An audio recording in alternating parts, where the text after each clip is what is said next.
Clover Hogan, welcome to Economist Impact Sustainability Week. Thank you so much for having me. Maybe you can tell me a little bit about force of nature and some of the strategies that you're using to encourage more action among people and organizations. Sure. So over the past 10 plus years of my activism, I've worked with young people, students, teachers, educators, business leaders, policymakers. I think one of the biggest challenges and barriers to more widespread climate action is this really pervasive feeling of powerlessness in the face of it. I think whether you're, an eco-anxious 11-year-old or a cautious corporate leader, it's really easy to look at the enormity of this crisis and feel too small to make a difference, too small to do anything. And so Force of Nature was really born out of this, idea of how do we mobilize mindsets for climate action? How do we empower young people to take action on the climate crisis, channel some of those difficult climate emotions into activism? And then how do we create platforms where those young people can engage with people in historic seats of power, policymakers, business leaders, to really shake them out of the status quo and awake them to their kind of moral imperative to take action. So that is how Force of Nature was born. Amazing. I would like to talk about both of those. Maybe we start with that feeling of powerlessness. How do you think we need to address feelings of either climate anxiety or apathy when it comes to the climate crisis? So I think often when we feel really overwhelmed, it's easy to want to switch off, right? And I think if we look at, doom scrolling on social media, having this constant kind of feed of all of the different interconnected issues that are happening around the world, this very pervasive feeling of, well, I'm just one person, what on earth can I do? It's very easy to want to switch off. And yet those feelings that bubble up, whether it's anxiety, frustration, anger, despair, those feelings are evidence of our humanity. And we hear this term more and more these days, like eco-anxiety. 70% of young people today are eco-anxious. And that relates to those feelings, and particularly fear of the future and fear of the world that we're inheriting.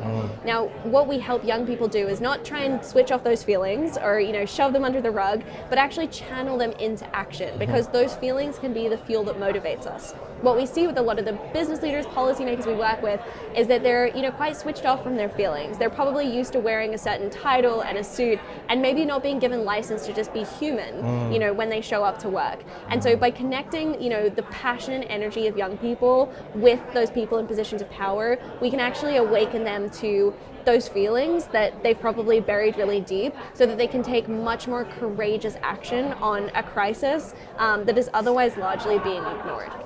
I mean, reaching into that empathetic well seems to be an important carrot. Yeah. But it seems that there's also maybe not a stick, but how do you hold organizations and people accountable, for example, that might have more responsibility or power over that change? Well, as we've seen, lots of different corporations are finding more and more ways to be seen doing the right thing rather than actually doing the right thing, right? And greenwashing is a perfect example of that. There are loads of companies that spend more on, shiny campaigns that say, hey, we care about sustainability, we care about the climate crisis, and yet for, fossil fuel companies, for example, do this all the time as they're simultaneously doubling down on new fossil fuel infrastructure, new oil and gas projects. And so accountability is incredibly important. I think something that we're hearing a lot at the moment is like this word compromise, right? Sure, we need solutions, but we need to compromise. But that compromise is not equally distributed, right? We're not asking companies to compromise on their profits. We're not asking CEOs to compromise on their huge salaries. We're asking everyday people to compromise on the quality of their lives, on their right for clean water, clean air, a livable future. And so we don't need compromise, we need accountability. We need to stop giving free passes to these corporations and the people within them, and start saying you need to pay for the damage that you've already done, but critically you need to actually invest in solutions, and if you're not going to do that, you don't have a right to have a seat at the table. I think that question about compromise, how you call it, is very interesting. If I look at something like an IEA report about how to reduce emissions, a big percent of that action is personal behavior or lifestyle change or consuming less or living a more, let's say, sustainable life. But I've also very much heard a narrative from young people that can be a form of greenwashing in itself, sort of shifting that responsibility or that liability. Is that a real feeling? Oh, absolutely. I mean, if the IEA report in question, the headline of that report, which came out in 20 2022, I believe it was that we can't have any new oil and gas infrastructure, right? But a lot of fossil fuel companies have found it really convenient to actually place the onus of responsibility on everyday people. Actually, the CEO of Exxon came out this week and said, do you know what? It's not up to fossil fuel companies to bear the burden of the climate crisis. It's actually up to everyday people. And if everyday people aren't willing to pay more for, sustainable energy, that's on them. That's their fault. This coming from a company that has spent huge amounts of money, since the 70s, lobbying against climate action. These are people who knew about the climate crisis, who chose not just to deny it, but to obfuscate the science, to discredit scientists, and then, create, things like the carbon footprint calculator to put the responsibility with the individual. Now, Exxon is one of 5 companies that in 2022 made over $200 billion in profit. This is in the same year that people died from heat in the summer and from cold in the winter, unable to afford their energy bills. So if you ask me, is the everyday person responsible for the climate crisis? Absolutely not. Who's responsible? The people who have the most resource, the people who have the most power, and the people who benefit from the system remaining unchanged. I mean, those profits also came on the back of war and crisis in 2022 and 2023 especially. I want to talk a little bit about how young people communicate in new technologies and how might that actually be a platform for also changing how they address these kind of questions and mobilize power.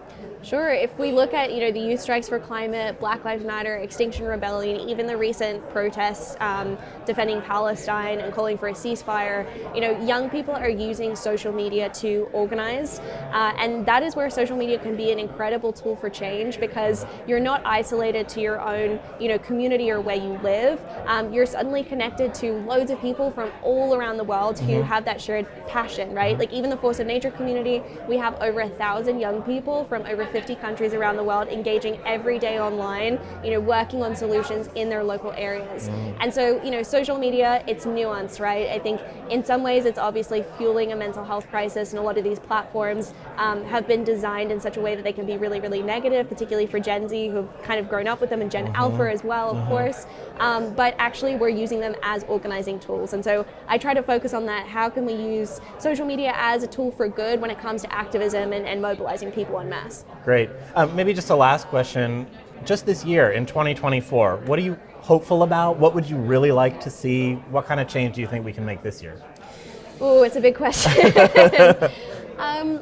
I think for a long time I placed my faith in the people who said they would solve the issues, right? Policymakers, business leaders, people who said, give us more influence and money and power and we will do the right and responsible thing. And unfortunately, we've seen a real failure of leadership. I attend COP every year, the Conference of Parties, have done so since, 2015 when I was a 16-year-old, when I was a 16-year-old, green activist. Great. And every year, more oil and gas lobbyists have shown up at this conference. This is meant to be a neutral conference for decision makers to come around the table, and every year we've seen them infiltrate, and we've seen a lack of diversity of voices, lack of diversity of people who are actually living through climate change. And so I stopped putting my faith in processes like COP a long time ago. And I started putting my faith in everyday people who are just getting on with doing the work. There are people all around the world who don't have a platform, who are working on everything from food to fashion to waste to, how do we create deliberative democracy? How do we create new political systems that actually represent the majority of people and not a minority? And so that is where my hope comes from, is in the everyday person. I wouldn't be doing this work if I didn't believe that people are fundamentally good, but we live within systems that make it nearly impossible to do the right or responsible thing. And so I believe in working with those people to actually have the courage to imagine that different systems are possible. And for me, that is where I get my hope.